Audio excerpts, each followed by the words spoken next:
Hopefully all of you are here to learn about high availability. You've actually heard the word SQL cluster before, I hope. If you haven't, this is all going to be very new to you, so bear with us. Because of the time, we're going to go through this very quickly. Here's the way the agenda is going to lay out. Let's go ahead and switch over to the agenda. Here's the way the agenda is going to lay out. We've got some slides we're going to go through in the first part here, get some of the theory out of the way, talk about some of the things you need to know for properly setting up an HA environment for SharePoint 2013. Then some of that now will spill into the second session, which will be just after this one. And in that session, we're going to do a cluster build demo from scratch, assuming I can actually get this machine connected to the display. If not, I'll stand here and hold it and y'all can watch. So we're going to do a complete cluster build from the ground up in the second half of this and take you through all the steps you need to know to actually build always-on availability groups and get them working for SharePoint.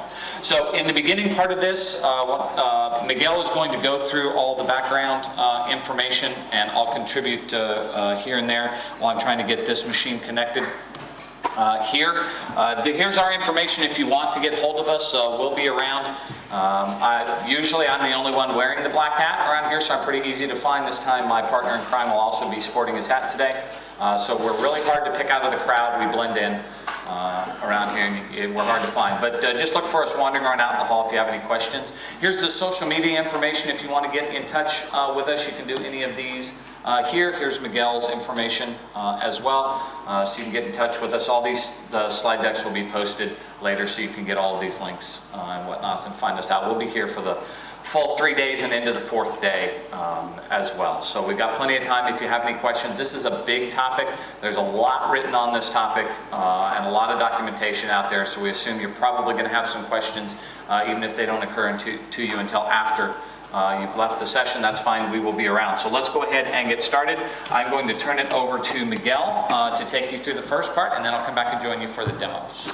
Well, hello y'all, and I know Eric didn't really explain it very well, but one of the reasons we're actually wearing the cowboy hats, we're both from Dallas, Texas area. So definitely happy to be here. So again, as Eric said, I hope everyone's here for high availability. We're going to spend a lot of time, at least in the SharePoint platform, because the data is obviously in SQL Server, we're going to spend a lot of time on the SQL Server availability groups.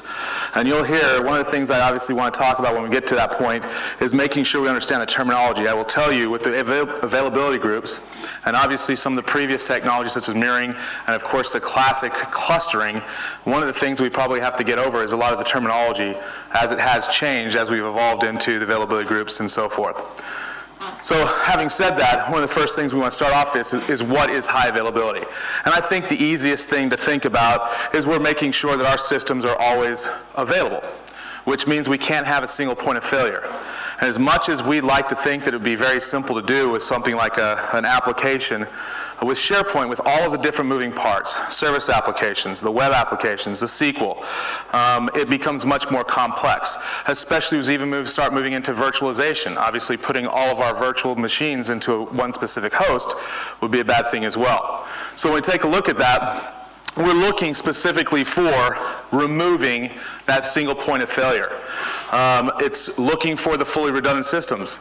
And obviously, the other thing that we need to think about is we also have a significant number of resources that are coming to fruition with the Azure platform and so forth that also assist us in providing this high availability systems. But the challenge here is we have to look at it from a hardware perspective. We have to look at it from a network connectivity perspective, power perspective, and then obviously the systems, logical systems and components as well that make up the SharePoint platform. So, we're going to talk a little bit more about the automated failover. We've got several different pieces on the demo that we're going to be doing. Obviously, as he mentioned in the agenda, we're going to go through the full build of a SQL backend in availability groups. But we also want to do a full-blown SharePoint failover with a SharePoint high available system. And then we're also going to talk about, and I'm assuming some of you are probably familiar with the new Azure Preview portal. There's actually a template there for the SharePoint server environment that is on IaaS, and we're going to talk about that. I will actually point out some of the things that are probably amiss about that and some of the corrections you may want to do that. So why do we need high availability? Why is it so important for us to have high availability? Especially for a knowledge management or a document management or an information management system such as SharePoint. as it becomes more and more used within the environment, it becomes a mission-critical system. You know, I do remember the days, I've been a long time in IT, when a lot of our systems, we didn't actually think about them having to be available 24 hours a day. Nowadays, especially with global companies, even more so, when do we actually have the time and ability, if you will, capability of actually bringing down systems, even for an hour at a time, especially when we're dealing with global or full-time business needs. Having said that, again, there's many different reasons that we have it. It all boils down to sometimes the things we forget, business requirements. We also probably all know, I imagine in this room, that sometimes when you see those 4 nines, everyone talks about the percentage, the 9s, the 3 9s, the 4 9s. I always smile internally when I actually see this in some of my clients. Why do I smile? Because they'll say, well, we've got 4 9s availability, but we also have 6 hours a day downtime for maintenance and management, right? That doesn't make sense very well, because obviously if I'm down 6 hours, I'm not truly running 4 9s if I'm talking about a 24-hour day. So that sometimes gets to be a skewed number, if you will. So in our requirements, if you will, for high availability, we've got to take a look, as I said, from different perspectives. When we take a look at the devices, the servers, bandwidth. So I have had a client, they had a great 2 data center, full-blown disaster recovery, high available in both environments, but they had 1 MPLS connection between the 2. Guess what happens? Well, we have some things sometimes down there in Texas, we have these wonderful hurricanes that come and hit the coast. And I took it out. Oh, the data centers were 8 miles apart. Well, that wasn't actually far enough to be away from the hurricane issue that they dealt with. And of course, that whole system went down. Not only the SharePoint side, but obviously a lot of their other internal systems as well. So obviously the bandwidth or connectivity to the internet are going to be an issue as well. Storage. And since we'll be talking a lot about SQL Server availability groups, those are great, but be aware, and we'll get into more of the details a little bit later on, that our SQL Server AGs, or availability groups, require or do local storage. How many people have worked with the classic SQL cluster? You know, the old MSCS or Microsoft Clustering Service. So you guys are familiar, and by the way, that terminology has changed. Does anyone know what we call it today? The FCI, the Failover Cluster Instance.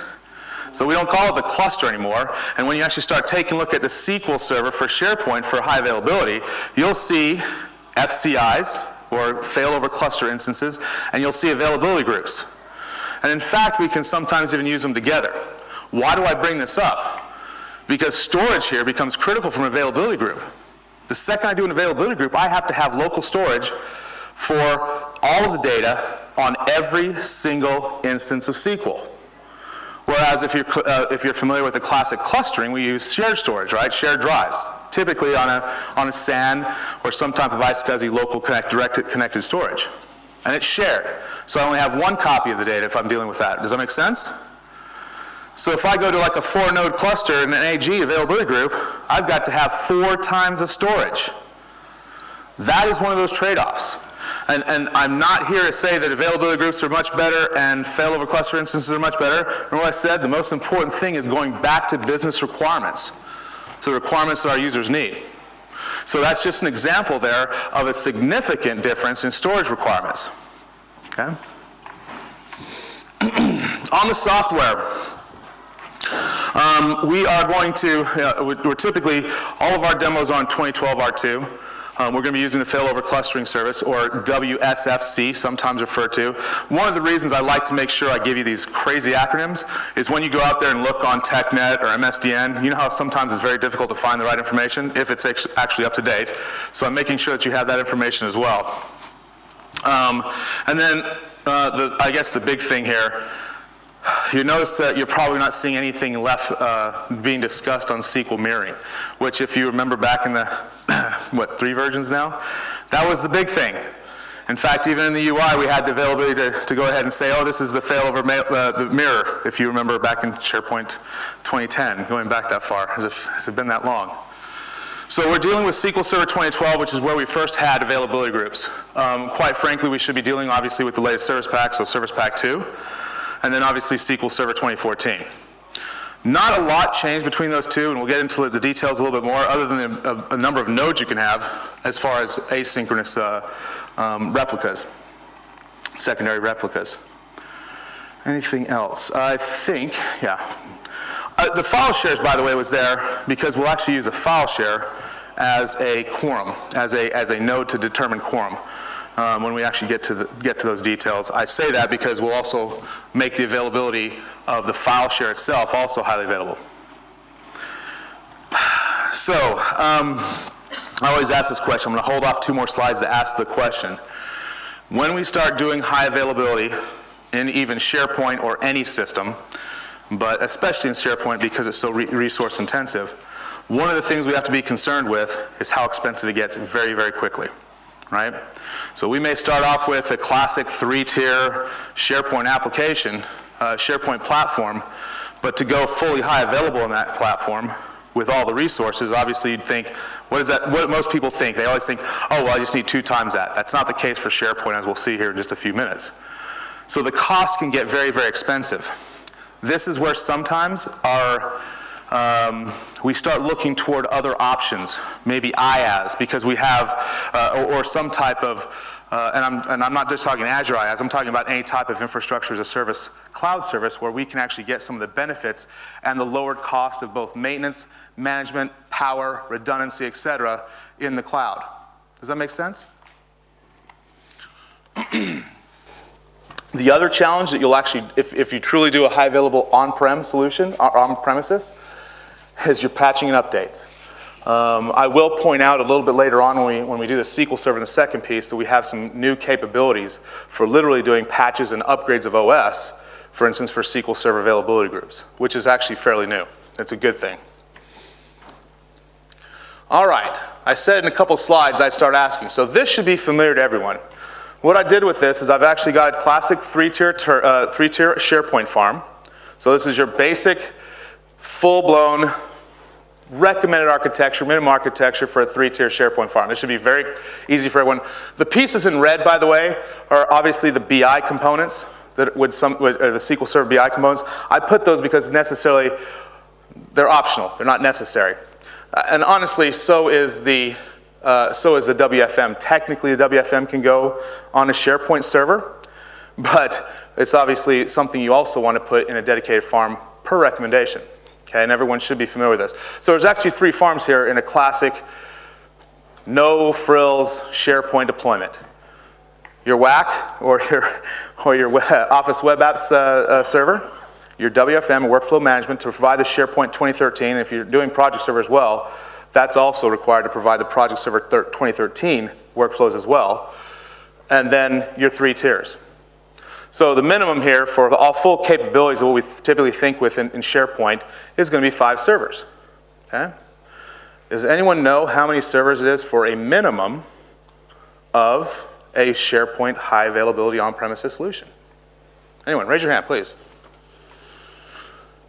No? Oh, come on. Is it that early? Oh, my goodness, guys.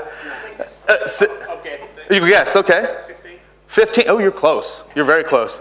Now, why did you jump from 5 to 15? Well, then it was 10 because you said it's not double.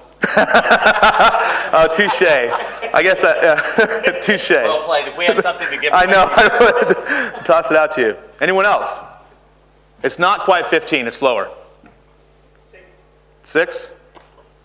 5, 6, single point, okay. I'm curious on that, but I'll let that one slide. I'm going to go ahead and just put this over here. And I will point out just a couple things. This would be a typical, minimal, high availability deployment for SharePoint. Now, I also did one more piece on this, and that's really not applicable to the actual components here, and that's obviously the hardware layer for a virtualized environment. Why did I do it this way? Is I've got 2 virtual Hyper-V hosts or 2 VMware hosts, it doesn't matter. And you'll notice one side has 6 servers and the other has 5. Now I will say there's one server that's missing off this because I've actually pointed out that the SQL Server layer below is using availability groups. Okay, database instance or database level high availability. But the one thing I want to call out is this workflow manager server. that farm that we had that provides the new SharePoint 2013 or the Windows Workflow Foundation 4.x capabilities in the SharePoint 2013 platform. There's only 2 proper configurations for that workflow manager farm. And one is that single server we saw on the previous slide, and then the only other option is 3 servers. You can't have 2, you can't have 4, you can't have 5, it must be 1 or 3. And 3, of course, is the only one that would be high available because it has now no single point of failure. Does that make sense? So when I ask this question, I typically am looking for one of 2 answers, either 11 servers or 12 servers. But when you think about that from a cost perspective, from a management perspective, from maintaining the systems, as well as all the hardware, the connections and everything else, it becomes significant and can be a significant cost and increase of actually running the platform.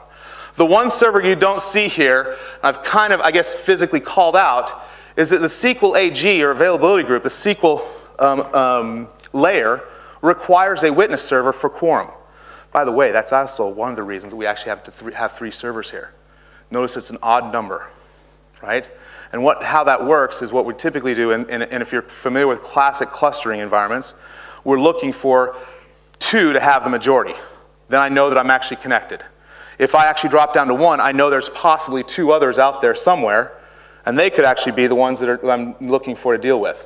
So that's one of the reasons we actually have the WFM layer, have 3 servers, but when we actually set up SQL AG, we have multiple ways of providing quorum, and typically the cheapest or most inexpensive, and arguably one of the most easiest to do, is what we call a file share witness.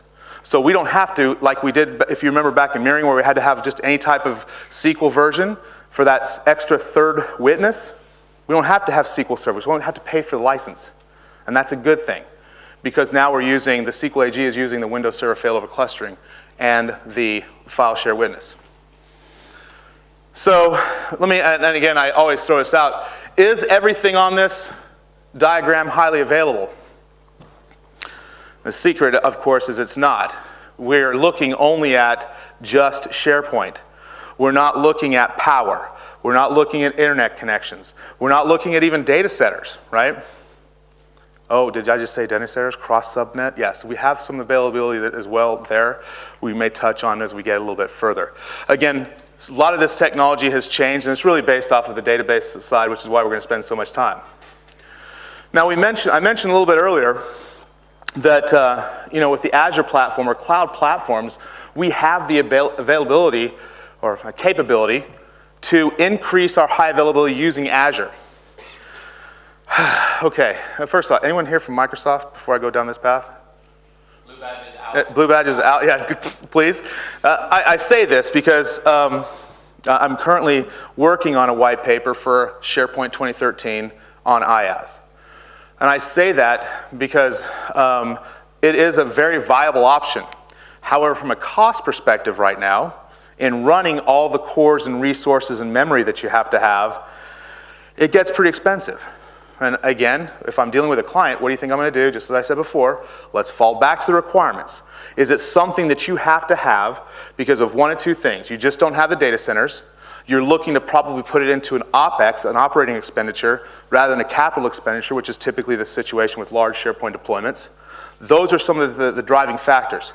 And I'll be honest, when I'm talking to a CFO, I'm going to have a different conversation with him than when I'm talking to the director of IT, and he's actually supposed to be providing the services to the organization. And you've got to keep that in mind. However, if we're going to talk about Azure IaaS and SharePoint 2013 and high availability on there, we've got a whole bunch more of things we have to learn about. And if you're not paying attention to Azure, I'm doing a talk tomorrow on SharePoint Hybrid. So obviously and I'm doing Azure IaaS. Azure is changing monthly. The IaaS capabilities are changing monthly. Literally a year ago, when I started getting this presentation ready, things have changed. Regional and virtual networks, affinity groups are gone. If you remember those, if you've worked with Azure. We've got multi-site VPNs now. So all of a sudden I've got VPNs and I can actually have true IaaS deployments in multiple locations. I came over here, arrived on Saturday, And Saturday, I literally said, you know what? All my stuff is back in South Central US. What did I do? I went and stood up a whole new Azure IaaS high availability SharePoint farm in, well, the location's called Northern Europe, but it's actually in Dublin. Western Europe is Amsterdam. I still don't understand the naming convention, Microsoft, or if you're listening. But truly, I'd set one up in Dublin. Why? Just because I wanted to have something close. Okay? Does that make sense? So I want to make sure that the second you go down this piece, you've got a lot of different things to be dealing with. And most of it's going to be, and I'm going to show you some of this stuff here.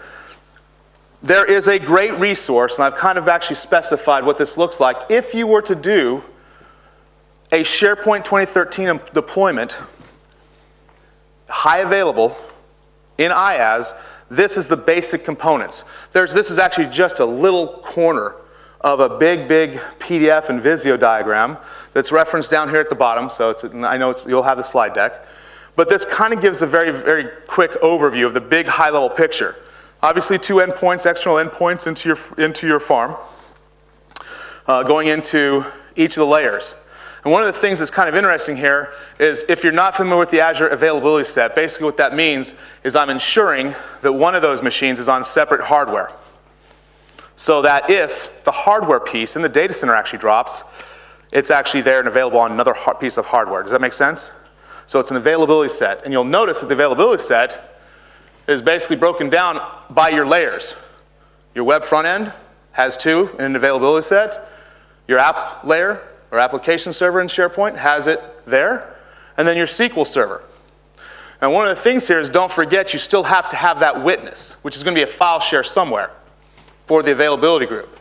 Last but not least, you can't do anything without the domain controllers. And so you'll actually see 2 domain controllers. I'm not going to go into the security aspects of the domain controllers in Azure IaaS. I have those discussions with CIOs and CTOs all the time. I will tell you it really becomes a moot point once you understand the security that Azure has.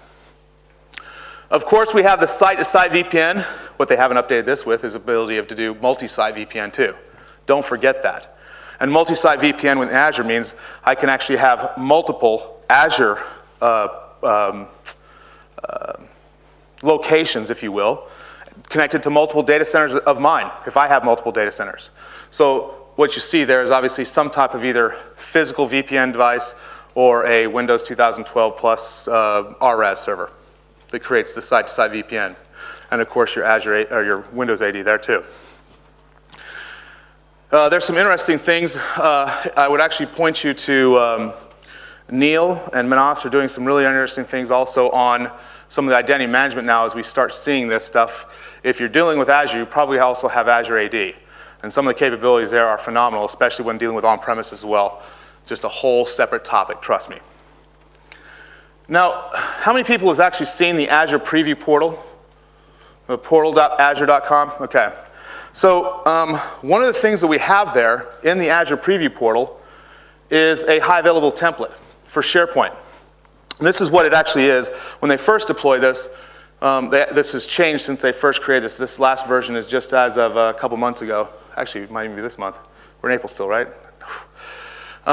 You'll notice again the availability sets and also cloud services where the VMs are located. This is all automatically scripted. This is what I stood up on Saturday when I got here in Dublin, in the Dublin Azure data center. How do we get to that? It's simply Marketplace, and you'll see that right there. That's the highlight. And then, of course, when you actually click in there, the important piece is to do the high availability. All right, just a couple things. I'm going to turn it over to Eric here. If you're going to do that, I wish I could say, oh, it's all good and thumbs up and great. It's still work in progress. These are some of the key pieces that you'll have to worry about if you do this. And this is a great example of how to do it. And it can be used for demo and dev and so forth. First of all, it is a minimal install. Literally, absolutely nothing. 3 databases, etc. You'll want to install the management tools for DNS, for the Active Directory, directory services, and by the way, the SQL Availability Group Listener, which you'll learn about in just a few minutes, is installed, but it's not being used by SharePoint. It's still doing a direct connection to only one instance in the availability group, so we have to actually do some work there. Okay, so might actually just use SQL client aliases once you actually configure that. All right, what we're going to do is we are going to go ahead and jump over to, Should we jump past that one? sure. For time? Let's Yep. jump past that one. Just tell me where you want to take over? Or Yep, no go. Okay, so moving back into the on-premise side for this, what are the things that we need to think about in configuring our high availability implementation?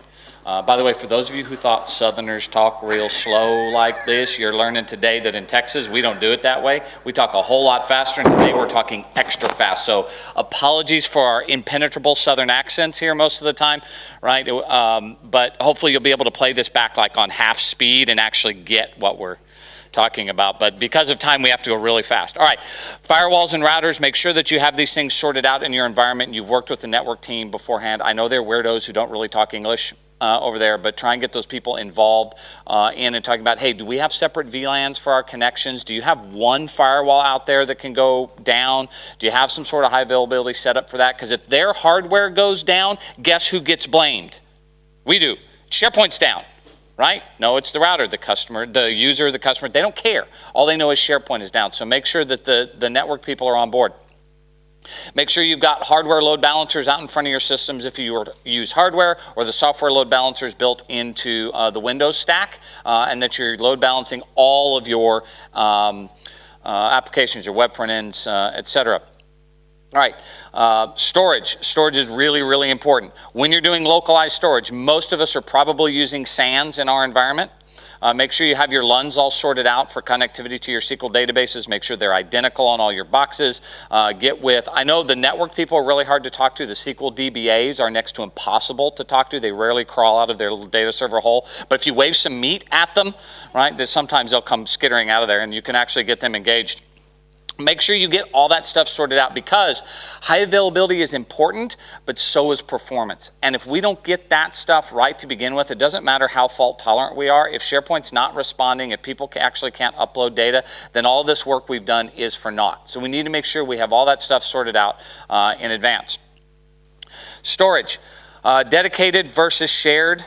Storage, how is it configured in your environment? Are you doing locally attached disk? Are you doing fiber channel? How do you have that set up in your environment? A lot of times what we think about an architecture that has one SQL box and all these connections, but we have to have the exact same configurations on our other SQL box. This is a cluster. Remember that. So we have to be able to write and read from a shared set of disks on both nodes in our environment. Make sure we're configured for that, and that everything matches the way we need it to match.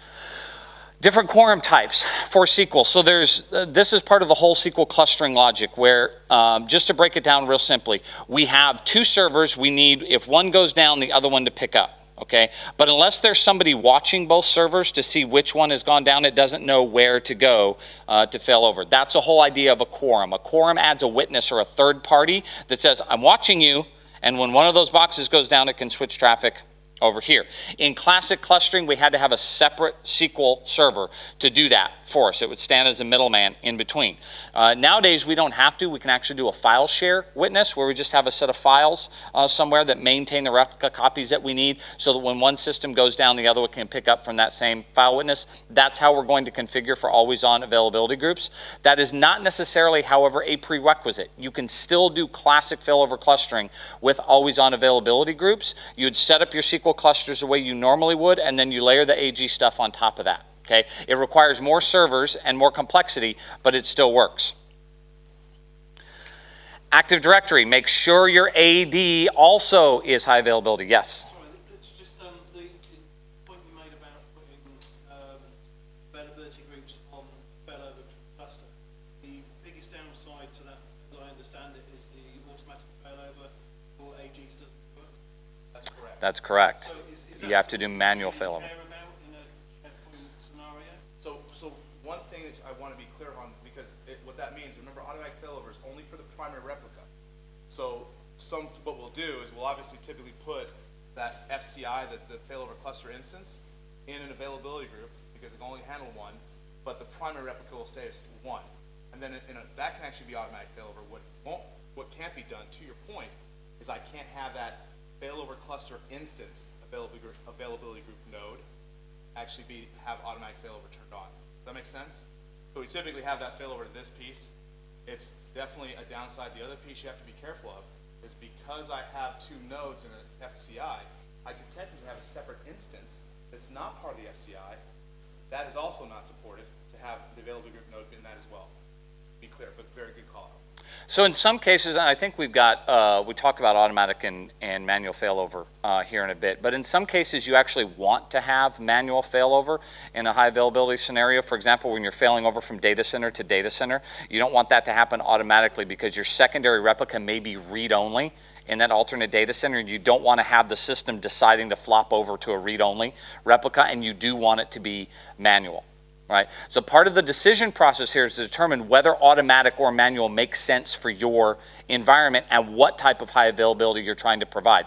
In the context of typical SharePoint always-on availability groups, the assumption is that you want automatic failover between your primary and secondary replicas, but that assumption may not match your actual business requirements. DNS as well. Make sure that your DNS is high availability, that you have not only the ability to have multiple AD in perhaps multiple locations, this is one that often gets overlooked, but also multiple DNS in multiple locations for various scenarios. SSL, oh boy, SSL in 2013, what a gigantic pain in the rear. All the certificates that you have to buy to get SharePoint 2013 up and working in a properly secured environment, multiply that by 2 or 3 if you're, or 4, however many secondary replicas you're going to have, because you're going to have to install those certificates on every single one of these additional boxes and environments, okay?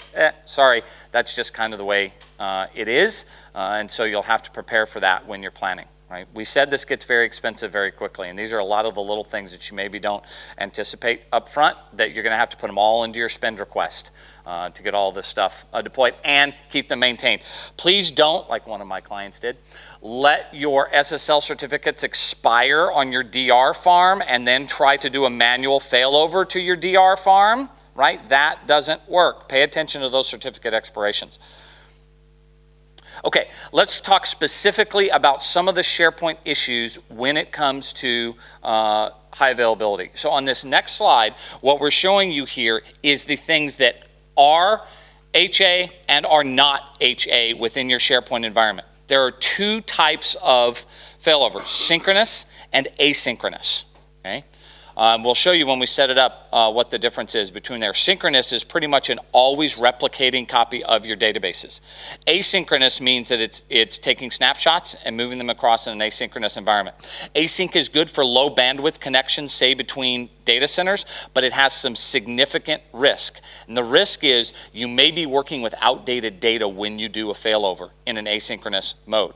Because of that, Microsoft does not support asynchronous for a number of items that are within your SharePoint infrastructure, starting with naturally your config databases. So interestingly enough, config databases are supported for synchronous failover, which is a good thing. But asynchronous, because we can't guarantee that updates to the config database in one place are going to transfer to the other, not supported for asynchronous. The central administration database is also not supported for async. Content databases, which are typically the ones we're most concerned about, are supported for both synchronous and asynchronous. And you can see the list here: search admin, analytics, crawl, and the state service, not supported for async. That's understandable. The good news about search is that we can just rerun a crawl after we do a failover, and so it's not that big of a deal, even if it takes some time to run. The secure store is the usage and health databases are not supported for async. There's something you need to know about these right here. We typically, when we're setting up always-on availability groups, take all of our SharePoint databases, back them up, put them into our always-on availability group, wait for all the little green check boxes, and we think we're good until we try to deploy a service pack. And then our service pack fails for an unknown reason and just won't commit. Step 9 out of 10 always fails. Why? Because you cannot include the usage and health databases in your availability group when you're running PS config. Take them, if you are going to include these, which are not critical databases, but if you are going to include these in your always-on availability group, make sure you take them out before you do a service pack and then put them back in afterwards. Right? Or just exclude them altogether from your availability groups. Okay? And let each replica have its own set of usage and health databases. Otherwise, you won't be able to patch. Okay? The rest are in pretty good shape for sync and async, but be aware of user profile sync. There's a reason I made that box yellow, because trying to keep user profile sync synced across two environments is really, really hard. Okay? What I would recommend for all practical purposes, if you have two different HA environments, that you run user profile sync separately in both environments.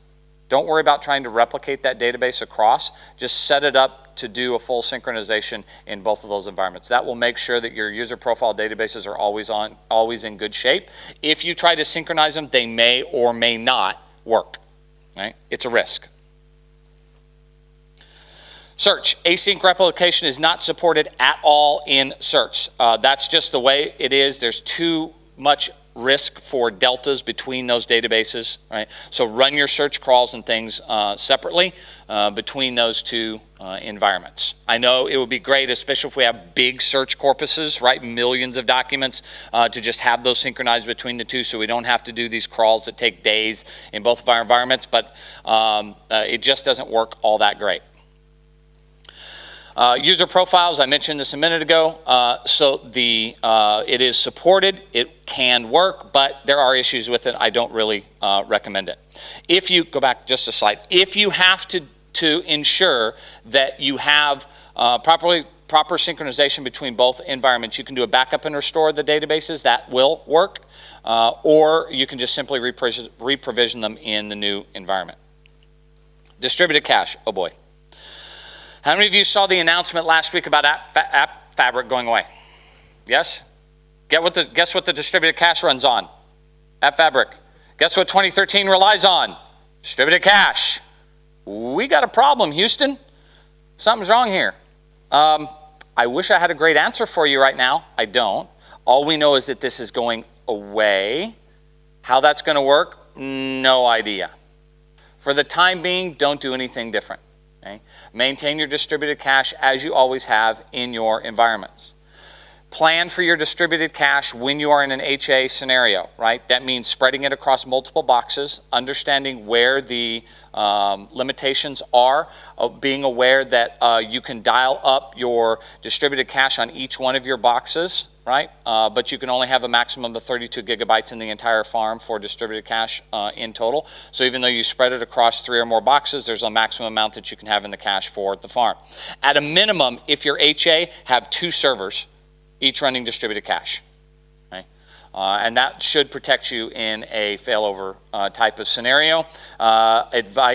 Guidance will be coming on what we're going to do next with regards to that.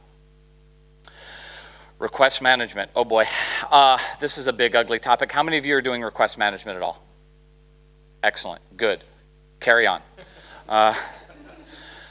If you have to do request management, and there are good reasons why you would want to do request management, I have 2 suggestions. Spence Harbar has a complete session on configuring and setting up and managing request management. I recommend that you find it, download it, read it, learn it, internalize it, print it out, right? Keep a copy of that big, ugly purple blog up on another monitor at all times.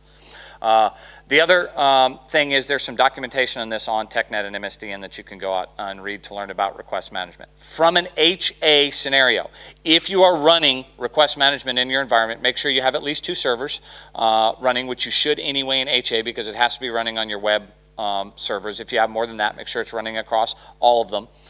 Make sure that your rules are properly replicated. You have your proper machine groups in HA scenarios. So if you have a machine pool for processing certain rules, don't point it at a single machine. Make sure that you always have at least 2 machines in any machine pool for request management. If you don't, you're in a scenario where if one of those boxes goes down, traffic stops getting processed. Remember that RM stands on the very front before any other traffic comes into your environment. Request management has to deal with it. If you have a bad rule or it's pointing to a machine group that doesn't have machines in it, you've got a real problem. That traffic is going to be dropped. Okay? So make sure you have those spread out properly. If you are running in dedicated mode, which since nobody here is using it, I know nobody is running in dedicated mode.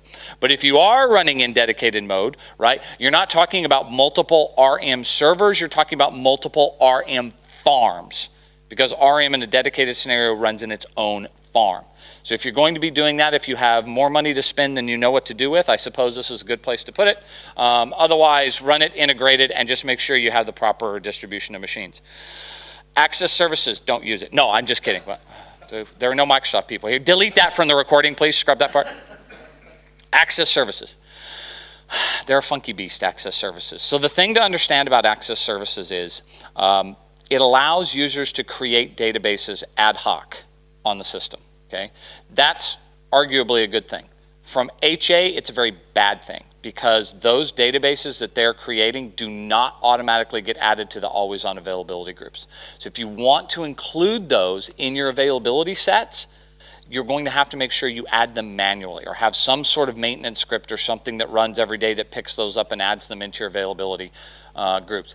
In most organizations, I see just a handful of these databases, even people who are using it heavily, so it's not that hard to stay on top of. But if in your environment they're really heavily used and you've got a lot of them, you've got a big task ahead of you because you have to stay on top of it all the time.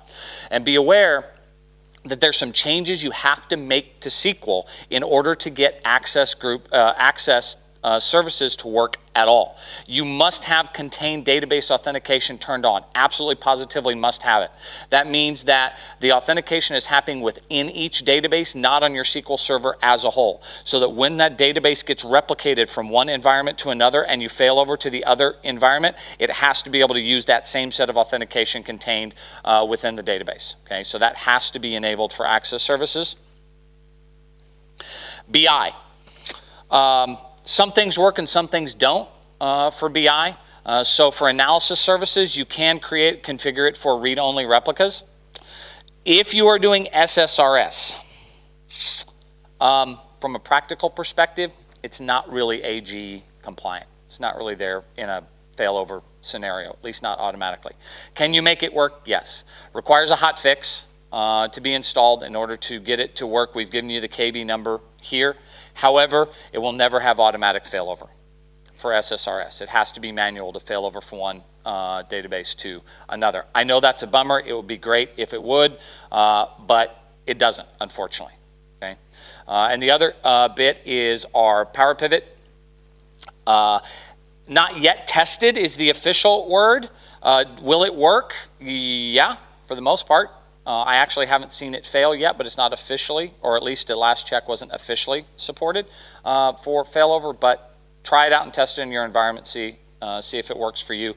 Have you have any challenges with Power Pivot? No, I think there's two things here. From a Power Pivot perspective, I haven't had problems with synchronous. Asynchronous, depending on how many users are using it, making changes to the Power Pivot database, remember it's what's being stored there. That's the only time that you probably run into situations. So part of the takeaway here is synchronous is the way to go. Right? I would spend more time arguing to get sufficient bandwidth for me to be able to do synchronous replication between my environments than I would worrying about trying to get async to work, because there's just so many things that don't work well for async. I know in theory it's a great thing, have this asynchronous process that runs over here, sips a little bit of bandwidth, ships stuff across, but in truth it doesn't really work that way. In practicality. So I would focus on synchronous if you're going to be doing it at all. Okay, so here's the real test. Will this work? Okay. What is the new schedule now? Does anyone know? Do we need to break at the given time since we're 20 minutes late? We have no idea. All right, so I tell you what we're going to do. We're going to attempt this demo and see if this works. Then we'll take a break. So will 2 work? Dose. No, it's 3, I think. He was 2. Ha yes! All right, we're actually working here. All right, you want the lavalier? I'm just going to yell.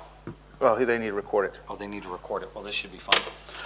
I'll point and click. Here, hold the mic and point and click. Okay, so what, I got it. Okay. So what we have here is we have a SharePoint environment with AD, which is my first machine up here, a SharePoint, all-up SharePoint server. So no, this is not a high availability scenario. This is just a demo. That's our SharePoint server, but I do have 2 SQL servers. And these SQL servers are running my always-on availability group. So if I remote into my SQL servers, I can have a look at how that's configured. Once it comes up, there we go.